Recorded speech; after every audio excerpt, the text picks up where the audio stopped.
Welcome back, everybody, to another episode of the Links Golf Club podcast, a conversation and today progress update show about our wonderful club and the world of golf. I'm Gregory, your host, and as always, I'm joined by my friends Cooper and Chris. Fellas, it's been a big last few weeks. How are you feeling? Feeling good, feeling really good. We've had votes, we had the coin launch, we traveled out to Kansas City. I got to see you two and some Links members in person for the first time in 2025, which is always a delight after this cold, bleak winter we've had. So, yeah, feeling good. Yeah, on top of that, Players Championship started today.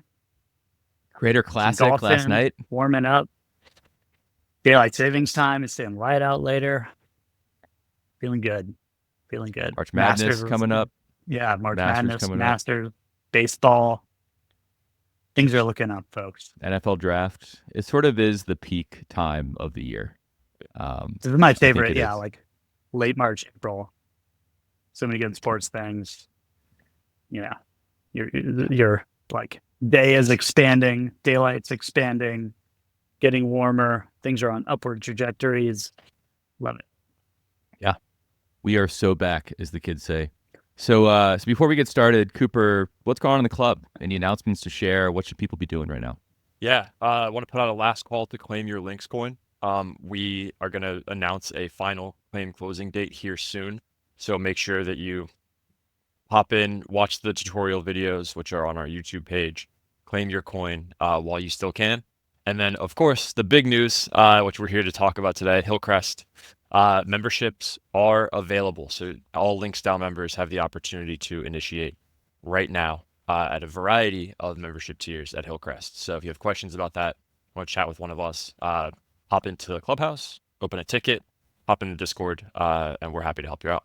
We should also say, I mean, like we said, golf season's coming up for a good bulk of the country that hasn't had it for a few months now, but great time to pop into the clubhouse and look at the 70 plus benefits we've got. Get ready for the season. We're just looking at some RIA eyewear today. Get some sun shades for golf for the year. Get your Arco sensor set, get some good gear in the pro shop, and more. So pop in, get ready for the season.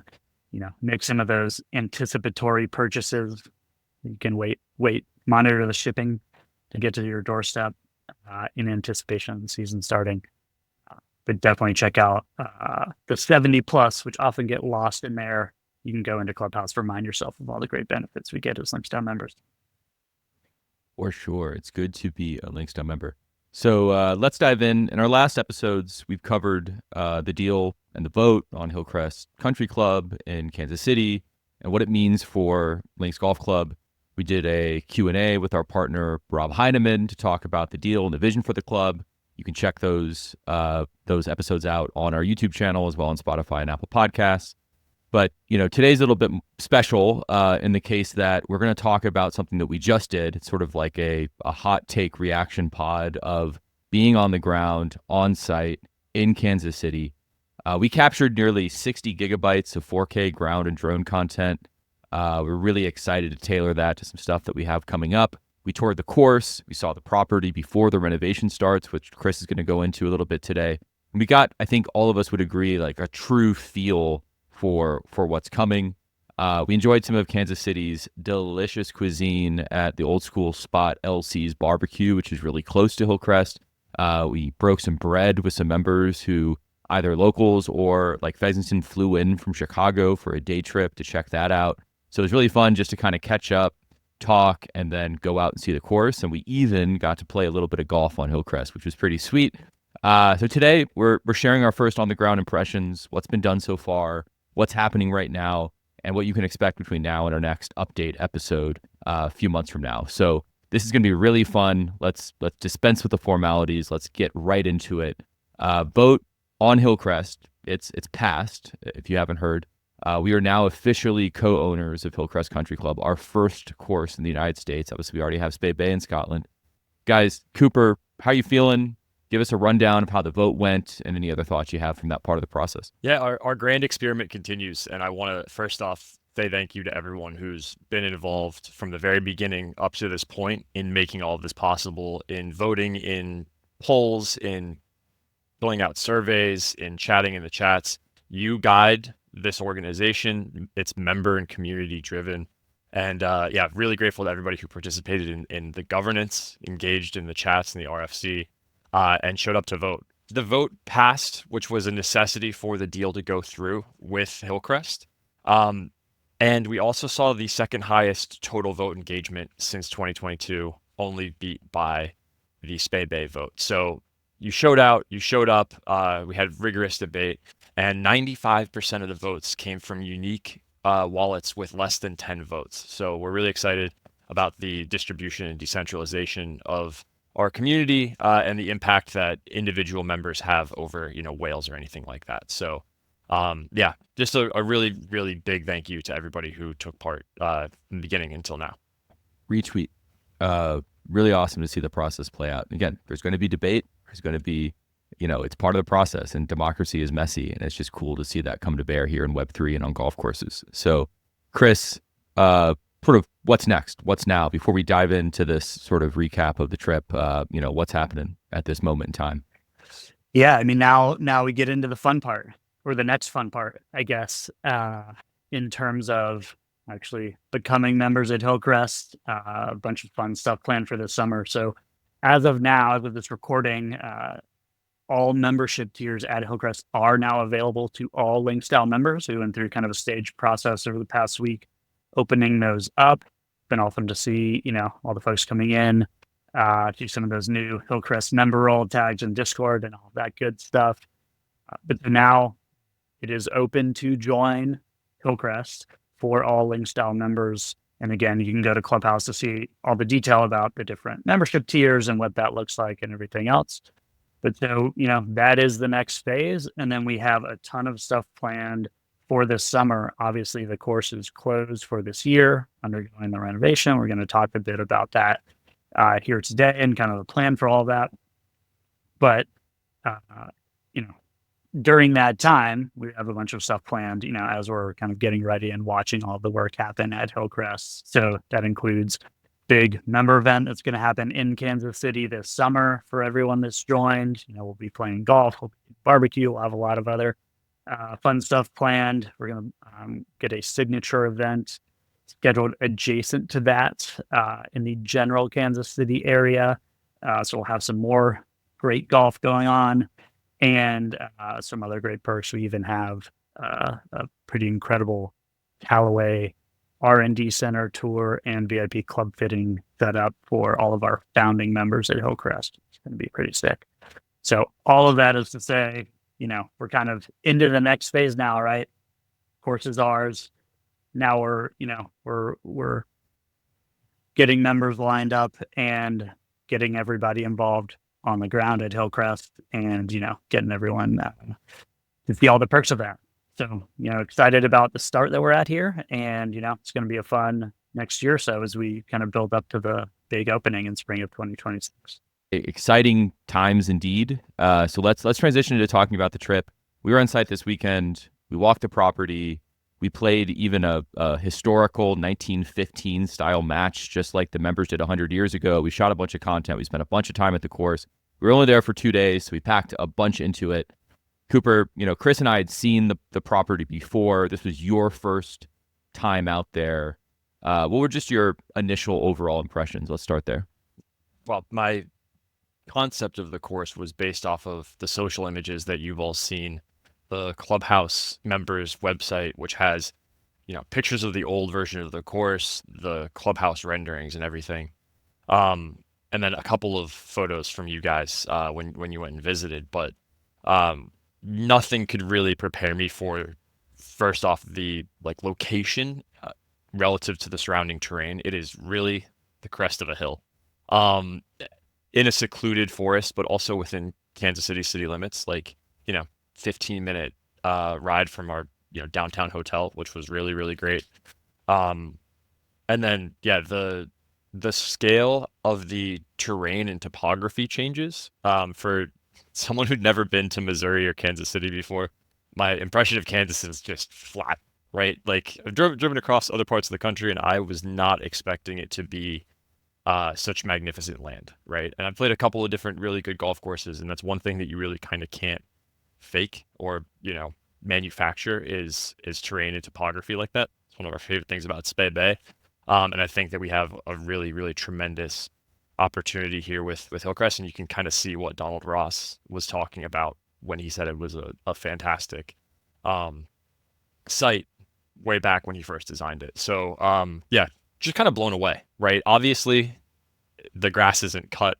Easy to lose the golf ball out there right now. It's not particularly right.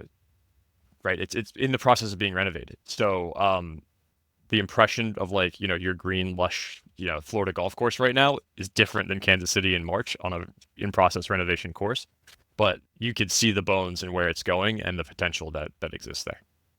Chris, on the return visit, what kind of stood out to you? Yeah, I mean, it's funny because I guess I was the one that you've seen it more recently than I had, Greg. So like it's been a little bit. It's been a minute since I had actually been on site. So even for me, it was interesting to see the changes that had happened since I had last been there. Primarily what that's been is tree clearing, but it's pretty striking difference even from a few months or months ago when I was there last to see it now. The property's really opened up.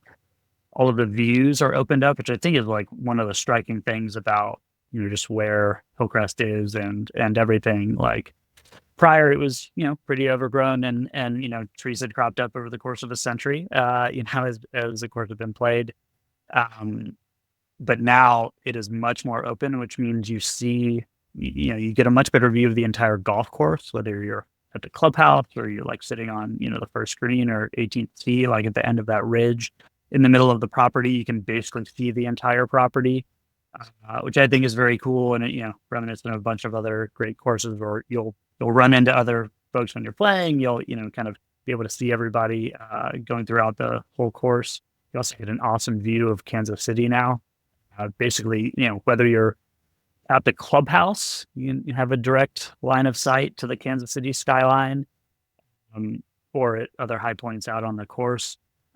So all of that wasn't really there, when we had seen. You could kind of guess what it would be like, with some tree removal done, but now it's all there. So that was, kind of the biggest change since I was there last. Very cool to see, even before all of the like really big time, grading and shaping and green building and all that stuff happens. Even now it's already kind of striking difference and already much improved. So that was pretty cool to see since my last visit. Yeah, I mean, I was there in January, so I saw it post tree clearing, but it was nice to see it without snow on the ground. I was there during the AFC Championship game, and my toes, were pretty cold. I lost my AirPods, but got to shoot a bunch of pictures and see the course. So that was fun. All right, so let me just kind of break down the trip. I'll just kind of go in sequence, and then I just want to get y'all's either any stories or thoughts or things that come to mind after I go through that. Okay, so we flew in on Sunday. Very graciously, Sam, one of our local Kansas City members, hosted us. So I met Cooper in the airport. It was kind of had that like first buddy trip feel. Like it's a kind of similar. If you ever been on a golf trip with friends, one of my favorite parts is you haven't seen them in a while if you're coming in from different towns, and you get to dap up your friends, you get to see them, you get to catch up. So we picked up we landed at airport. The new Kansas City airport is incredible. If you've ever been to Kansas City and if you flew in there, let's say 2+ years ago, it was a very old airport. I was kind of partial to the simplicity of that airport, but it was much maligned in the broader sort of flying community. And when I first got in January and I stepped off the runway, I thought I was in the wrong city. Like it's just such a beautiful airport. But it's also, because it's still sort of in a small city, it's like a very modern, very high efficient operation. If you're an infrastructure fan, you're going to love the Kansas City airport. You get out of your gate and you're just at baggage claim within minutes. You're not walking like, you think of LaGuardia and you're walking like 20 minutes to get to your bag. You're at the carousel within 5 minutes. And you get your bags, you walk right outside. As Fez has mentioned, the rideshare pickup is right there, so you don't have to walk anywhere to get that. You walk out of the baggage gate. There's a bus there for rental cars. It's a 5-minute ride to the rental car facility. You get your car. We had the loveliest Hertz employee ever check us into our car. He was just maybe easily my favorite person I've ever, had a service transaction with. He was just like super warm, but super efficient. Great guy. Shout out to him. We get our car, and then, we're at Loch Lloyd in like 45 minutes. It's way further kind of south of where Hillcrest is, but it's a very efficient place to be. So we do that, play around with Sam at his club. Again, thank you, Sam, for hosting us. Had dinner with him after the round. Loch Lloyd's a great place. And then met back up with Chris at the hotel. Again, this is sort of the hotel that will be pretty tightly integrated with the Hillcrest experience. There's discounts there for members. There's going to be shuttles back and forth. It's like 10 minutes away. It's in the Country Club Plaza area, which in itself is very walkable. So we met up with Chris, did a little production meeting, talked a bit, went to bed, woke up, got out to the course early, and we were there pretty much all day. We met with Corey.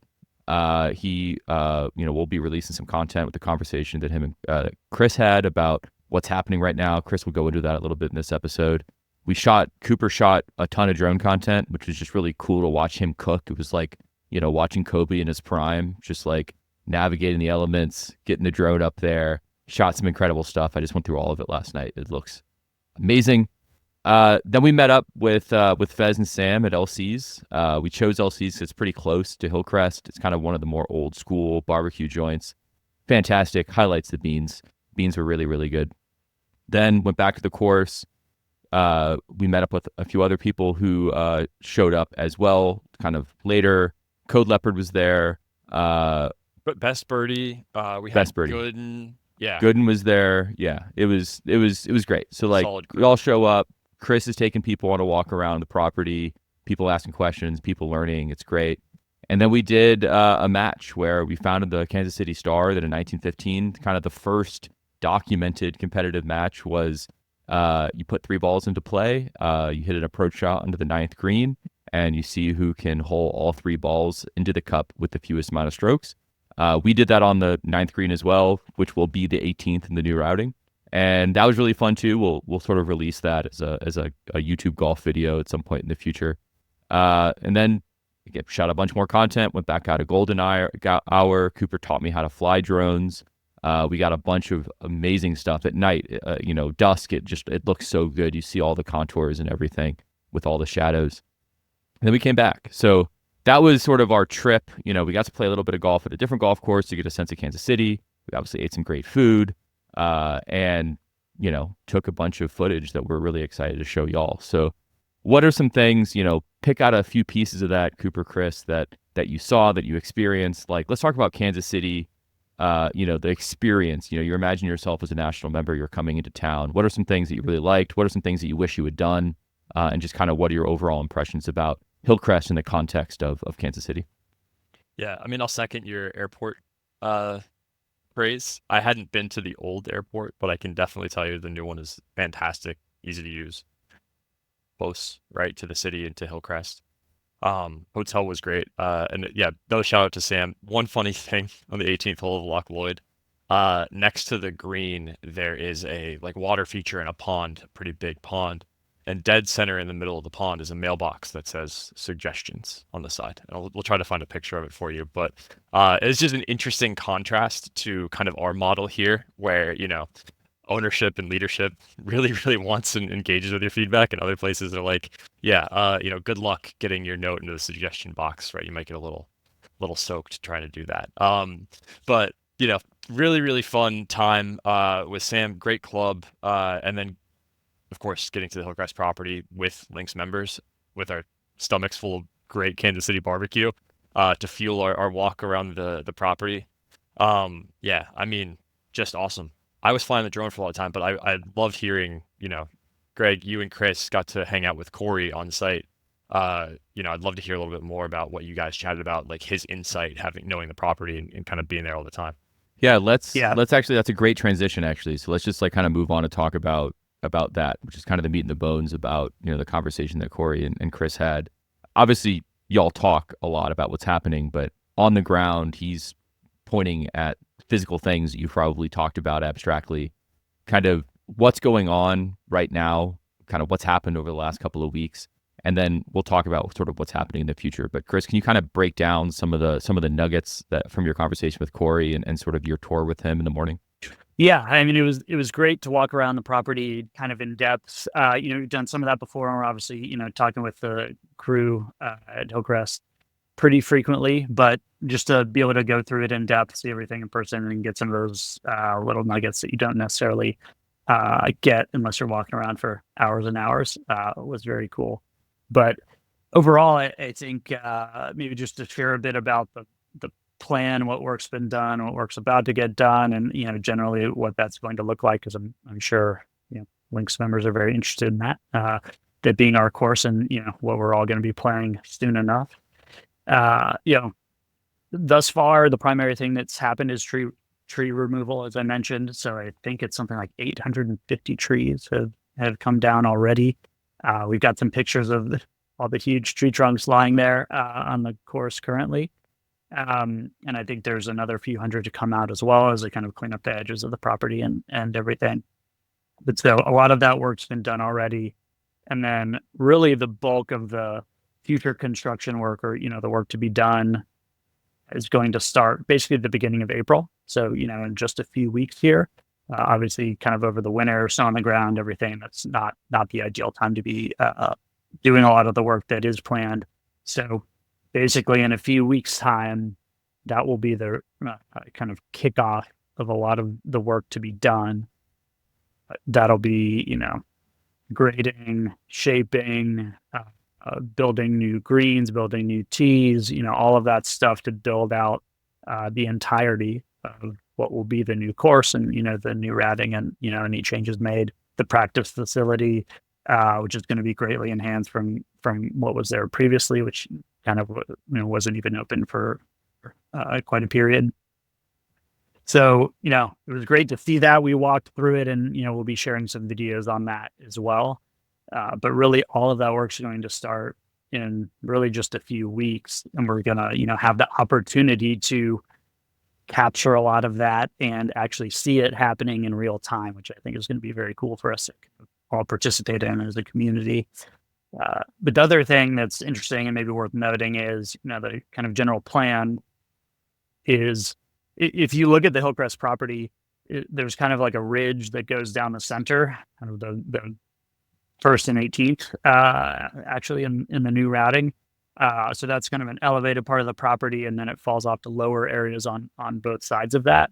And on one side will be the front 9, and on the other side will be the back 9, more or less.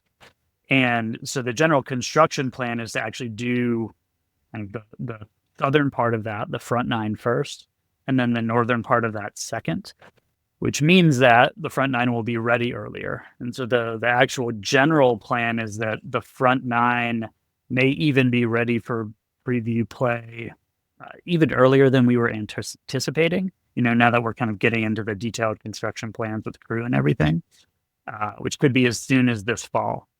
And then the second 9 would be open kind of more in line with opening day, kind of as we had thought. All of that's subject to change, right? Is one of those things that, it depends on weather, construction plans can always have delays and that type of thing. But that was exciting. I thought, kind of had spring 2026 in my head. And, the more we get into it, looks like we may have some opportunity just to even see the course, play the course sooner, which is awesome. But yeah, so I think that it's cool to see that plan getting more detailed, coming to life, and kind of all the stuff that we're going to be able to capture over the next year of, all the work that's getting done. We kind of saw some of it there this past week. But there's going to be a lot more fun stuff to kind of ride along with over the next year.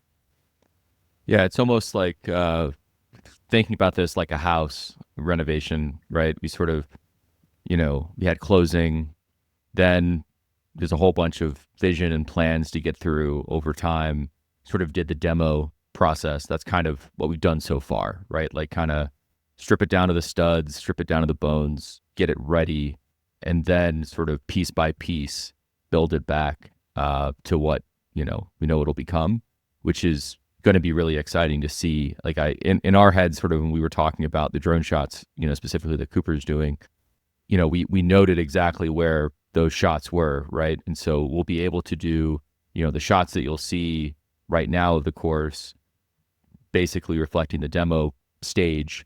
And then we'll do another one in a couple of months, and you'll see, bulldozers and land moving and like a completely sort of different situation. And then we'll just keep doing those shots over time. So you're going to be able to watch the progress of this. And I think that's like one of those special parts about this, is that you get to see and participate and understand the process and talk about it. And like all of that stuff is very unique for this course, right? Usually, become a member of a place, it's already done, you join it, or, maybe it's being built, you just kind of like wait for it to be done. But there's going to be so much stuff to engage with. And as a Links.Down member, I'm super excited about that myself. So I think one story just to kind of tell, and then Coop, I'll throw it to you about anything else about kind of what's happening on the ground there. The the tree removal thing, if you're sort of familiar with golf courses, you sort of understand that, most golfers hate trees because your ball can hit trees, your ball can be behind trees or whatever. So the tree removal is definitely a remarkable achievement just from the standpoint of opening up the land. Like it just lets it breathe. A lot of the trees that were on the property aren't native. So I was impressed by the intentionality. They're like big tree guys, right? So like as we walked around, they literally marked with a pink ribbon which trees to keep. And most of those are sycamores, which are native to that area. But there's also some really beautiful sort of signature trees. There's one called the bonsai tree that is going to be at sort of one of the central meeting points of the routing. And it's just a really cool looking tree. And so there's just a lot of intentionality there. And there's also a lot of intentionality about the reuse of the trees, right? So they mulched a bunch of the trees that were removed, and they're like kind of sitting in piles near the practice area, then also some of the future back nine, I guess. And or I guess that's the front nine. But all that stuff's going to be used for planting. So whenever they're planting, stuff on the property or along the edges of the property, they're going to be able to reuse the mulch there, which is just really smart. And then there's these huge logs that Chris was talking about.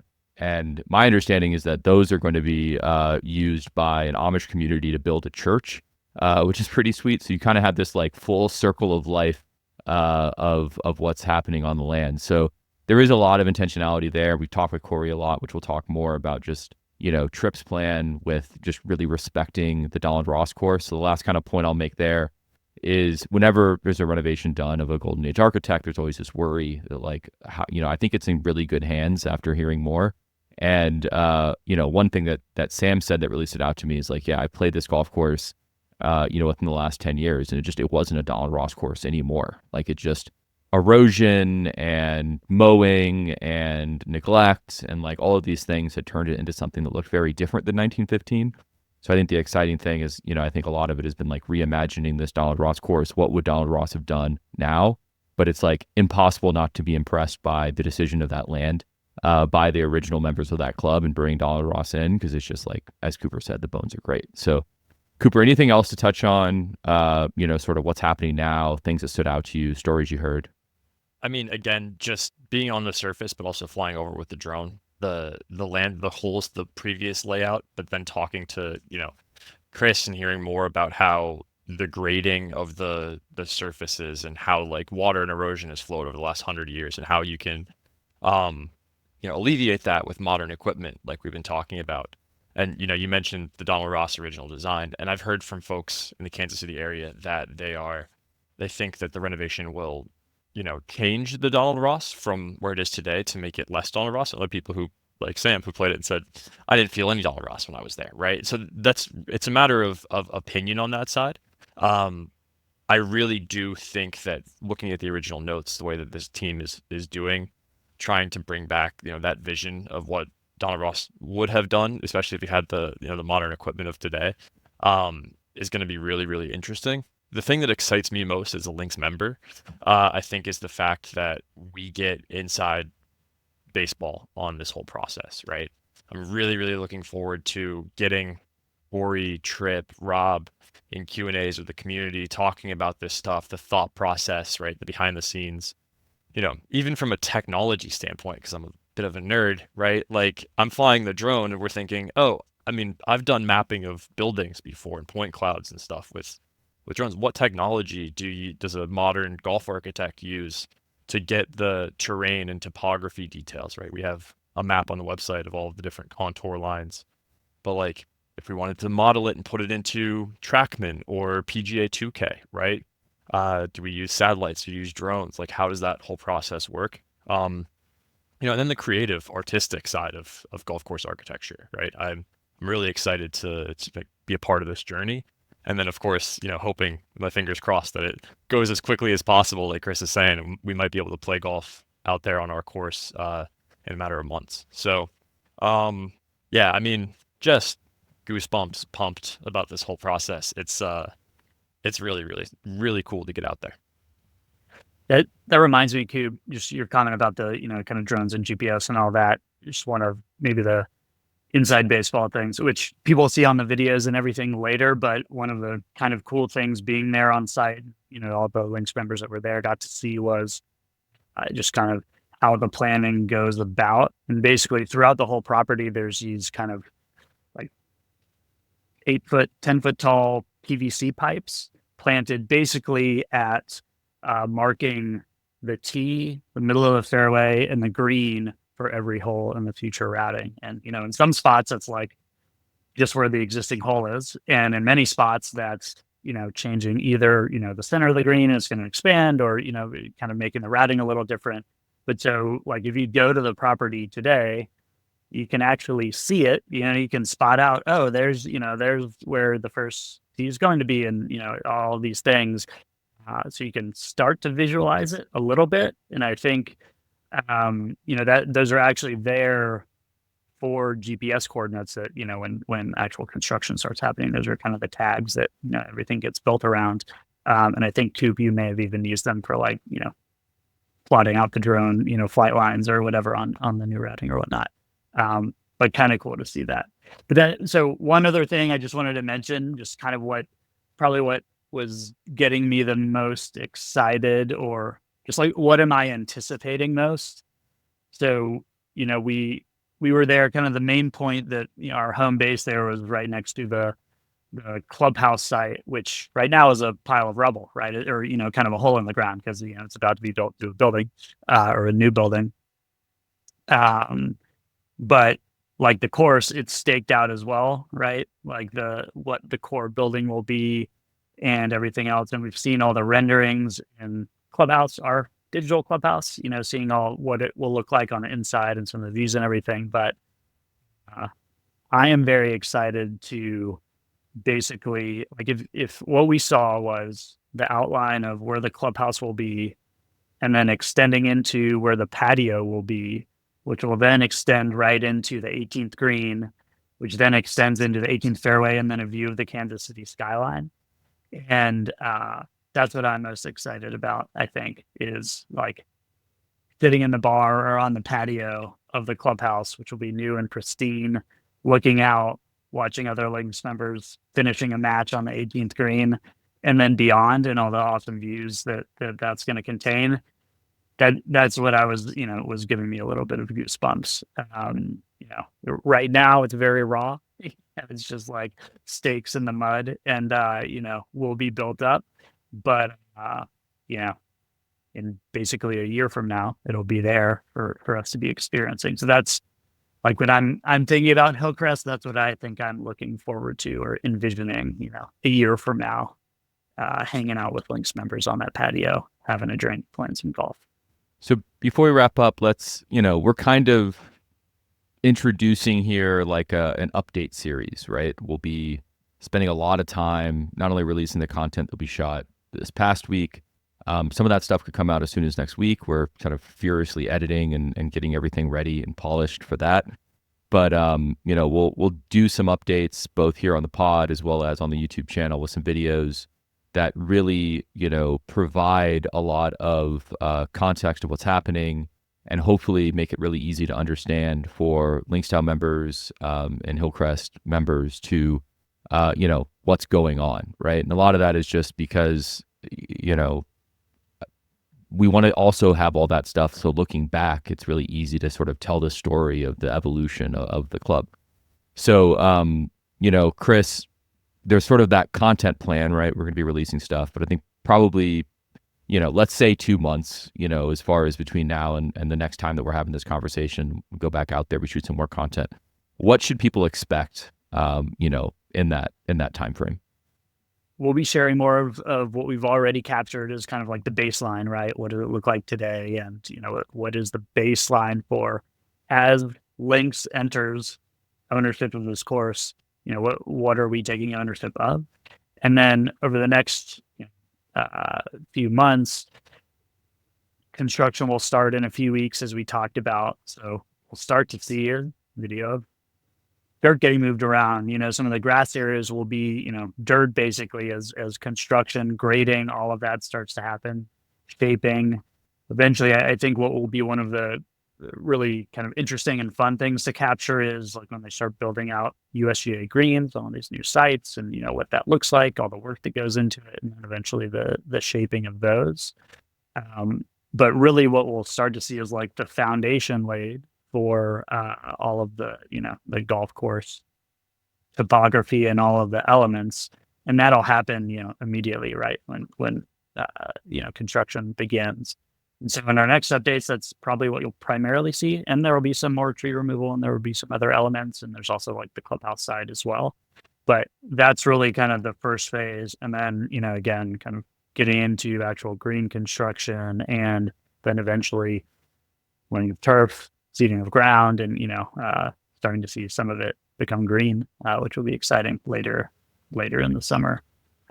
But so we'll have a lot of different steps within it, right? And, we'll kind of aim to capture all of those and have a whole different series around it. But that's what's up next. And I think there will be a lot of kind of probably things we don't even anticipate happening that we'll capture as well. And, we'll give everyone kind of the inside scoop on all that stuff.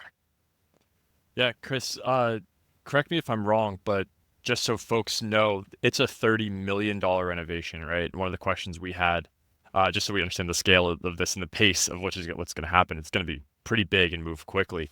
One of the questions that we had from membership in the Discord, what's the breakdown, because it's clubhouse and golf course, between, costs for those two things and kind of how that plan works out? Obviously, big number, very exciting. A lot of stuff's going to happen. Yeah. Yeah. And I mean, it's actually kind of hard to tease apart very specifically because, it's all interrelated too. And then, there's the course and there's clubhouse. There's also all the practice facilities. There's all the maintenance facilities and everything else, right? There's actually quite a bit of elements that goes into it. But, you kind of think of it as more or less like a 2/3, 1/3 breakdown, kind of 2/3 of that going towards course related work, 1/3 of it going towards clubhouse. And then with the practice facilities and everything kind of getting wrapped up into the course side of things. So that's like ultimately like 20 million of renovation work going into the course and 10 million into the clubhouse. There is a lot of overlap, right? Like, the maintenance facilities or their actual buildings, not really course stuff. And there's practice facilities or the carts and, all those are going under the clubhouse and things like that. And so it is all kind of tightly integrated. But, for anyone out there, other members who've been involved in like renovations at their club or whatever, probably kind of in line. We saw some folks throwing those numbers out in the chat as well, right? You kind of expect certain numbers for kind of, what ultimately is kind of a full course build, with all of the work that's going on or like a new clubhouse build. But so it's on, somewhere in that range. And again, it's kind of hard to separate it exactly into buckets. And I'm sure some things will, go up, go down as we get through the project as well. But cool to see all the scale. It's a big project for sure. And, a lot of work getting done on both the course and clubhouse sides. I wish like a kid when you're just like, I wish I could just start sleeping on December 1st and wake up on Christmas Eve. Same thing. I just wish I could just fall asleep and wake up in July. All right. Well, that wraps up today's episode. Hillcrest transformation is officially underway and cooking. There's never been a more exciting time to be a part of a golf course. This, the renovation's begun, the vision's taking shape, and we're really starting to see the first signs of what's to come, as we talked about today. And again, we're going to share a bunch of content so you can get a good idea about that. So if anything about today excited you, you can join, as Chris mentioned, right now as a national member. If you're a LinksDAO member, it's as simple as visiting the clubhouse. The LinksDAO NFT is your way to do that. You go into the clubhouse and you can join the club right there. If you have questions, you can click the chat bubble at the bottom right, reach out, schedule a call, talk to us, whatever you need, we're here for you. If you're not a LinksDAO member now or not a LinksDAO member yet, you can visit linksdao.io and get in touch about joining the club. I know Cooper has been really excited to onboard people to the NFT. And if you have questions or anything else after watching this video, again, that's what we're here for. So we would love to welcome you to the club as a new member. There obviously a lot of work to do, but this is a sort of rare opportunity to get in on the ground floor of something that's truly special. If you have thoughts, questions, or ideas, you can also jump into Discord, join the conversation, and help shape the future of Hillcrest. So Cooper, Chris, as always, much appreciated for your time. Today was great. Best one yet. Thanks for talking. You both look great, sounded great. It was really nice talking to you today. But most importantly, to everyone listening, thank you. Your passion, your engagement are what make this community and this process so special. And really, we're just overjoyed to build this next chapter together. So stay involved, stay connected, and we'll see you out there. See y'all next time. Thanks a lot. Happy Players Championship, everybody. Enjoy. Absolutely. Bye, y'all.